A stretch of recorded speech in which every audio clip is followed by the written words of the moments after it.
ನಮಸ್ಕಾರ ಮೇಷರಾಶಿಯವರೇ. ಮೇಷರಾಶಿಯವರೇ, ಇದು ನಮ್ಮ ಜ್ಯೋತಿಷ್ಯ ದಾರಿದೀಪ ಯೂಟ್ಯೂಬ್ ಚಾನೆಲ್. ನಾನು ನಿಮ್ಮ ರಘುನಂದನ್ ಗುರೂಜಿ. ನಿಮಗೆ ನವರಾತ್ರಿಯ ಸಂಪೂರ್ಣ ಮಾಹಿತಿಯನ್ನು, ಅದರ ಆಧ್ಯಾತ್ಮಿಕ ಅರ್ಥವನ್ನು, ಮೇಷರಾಶಿಯವರಿಗೆ ಹೇಗೆ ಫಲಕಾರಿ ಆಗುತ್ತದೆ ಎಂಬುದನ್ನು ಸರಳವಾಗಿ ಮನಸ್ಸಿಗೆ ಮುಟ್ಟುವ ರೀತಿಯಲ್ಲಿ ಹೇಳುತ್ತೇನೆ.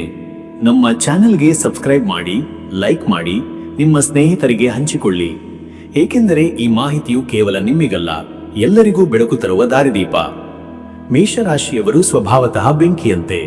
ಉತ್ಸಾಹ, ಧೈರ್ಯ, ಹಠ ಇವೆಲ್ಲ ನಿಮಗಿದೆ. ನವರಾತ್ರಿ ಬಂದಾಗ ಈ ಶಕ್ತಿ ಇನ್ನೂ ಹೆಚ್ಚು ಉಕ್ಕುತ್ತದೆ. ಆದರೆ ನಿಯಂತ್ರಣ ಇಲ್ಲದೆ ಹೋದರೆ ಕೋಪ, ಅಹಂಕಾರ, ಅಶಾಂತಿ ತರುತ್ತದೆ.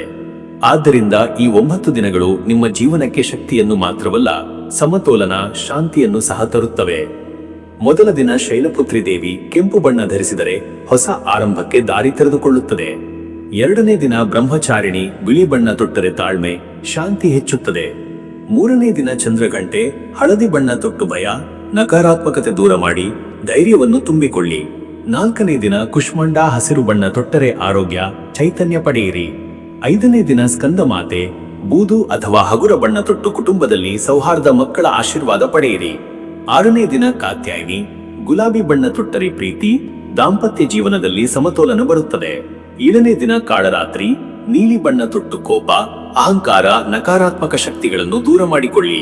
8ನೇ ದಿನ ಮಹಾಗೌರಿ ಬಿಳಿ ಅಥವಾ ಹಗುರ ಹಸಿರು ಬಣ್ಣ ತೊಟ್ಟು ಶುದ್ಧತೆ, ದೀರ್ಘಾಯುಷ್ಯ ಪಡೆಯಿರಿ. 9ನೇ ದಿನ ಸಿದ್ಧಿದಾತ್ರಿಯ ಆರಾಧನೆ ನೇರಳೆ ಬಣ್ಣ ತೊಟ್ಟು ನಿಮ್ಮ ಆಸೆಗಳು ಸಾಕಾರವಾಗಲು ತಾಯಿ ಕೃಪೆ ಪಡೆಯಿರಿ. ಈ 9 ದಿನಗಳಲ್ಲಿ ಬೆಳಿಗ್ಗೆ ಬೇಗ ಎದ್ದು ದೀಪ ಹಚ್ಚಿ.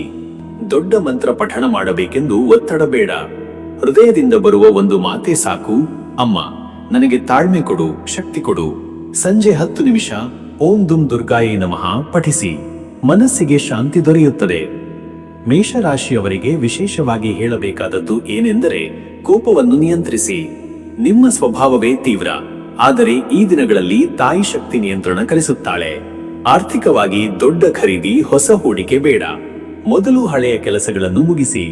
ಕೆಂಪು ಹೂ ಅರ್ಪಿಸಿದರೆ ಆರ್ಥಿಕ ಲಾಭದ ದಾರಿಗಳು ತೆರೆದುಕೊಳ್ಳುತ್ತವೆ.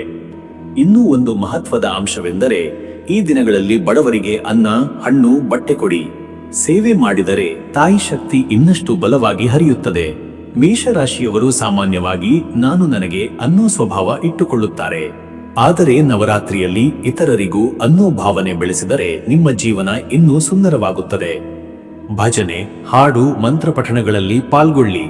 ಇವು ಮನಸ್ಸಿನ ಚಂಚಲತೆಯನ್ನು ಕಡಿಮೆ ಮಾಡುತ್ತದೆ. ನಿಮ್ಮ ಬೆಂಕಿಯ ಶಕ್ತಿ ಬೆಳಕಾಗಿ ಹೊಳೆಯುತ್ತದೆ. ನಿಮ್ಮ ಪ್ರಯತ್ನಗಳು ಯಶಸ್ಸಿಗೆ ತಲುಪುತ್ತವೆ. ತಾಯಿ ಶಕ್ತಿಯ ದಾರಿಯಲ್ಲಿ ನಡೆದರೆ ಜೀವನದಲ್ಲಿ ಶಾಂತಿ, ಸಮತೋಲನ, ಗೆಲುವು ಖಂಡಿತವಾಗಿಯೂ ಬರುತ್ತದೆ. ಇದು ಮೇಷರಾಶಿಯವರಿಗಾಗಿ ನವರಾತ್ರಿಯ ದಾರಿದೀಪ. ನಿಮ್ಮ ಜೀವನದಲ್ಲಿ ಹೊಸ ಬೆಳಕು, ಹೊಸ ಆಶೀರ್ವಾದ ತರಲಿ. ನಮ್ಮ ಜ್ಯೋತಿಷ್ಯ ದಾರಿದೀಪ ಚಾನೆಲ್ನಿಂದ ನಾನು ನಿಮ್ಮ ರಘುನಂದನ್ ಗುರೂಜಿ ಮಾತನಾಡಿದೆ. ಇನ್ನಷ್ಟು ಇಂತಹ ಮಾಹಿತಿಗಾಗಿ ನಮ್ಮ ಚಾನೆಲ್ಗೆ ಸಬ್ಸ್ಕ್ರೈಬ್ ಮಾಡಿ, ಲೈಕ್ ಮಾಡಿ, ನಿಮ್ಮ ಸ್ನೇಹಿತರಿಗೆ ಹಂಚಿಕೊಳ್ಳಿ. ತಾಯಿ ಶಕ್ತಿ ಸದಾ ನಿಮ್ಮ ಜೊತೆ ಇರಲಿ. ಎಲ್ಲರಿಗೂ ಸಹ ಶುಭವಾಗಲಿ.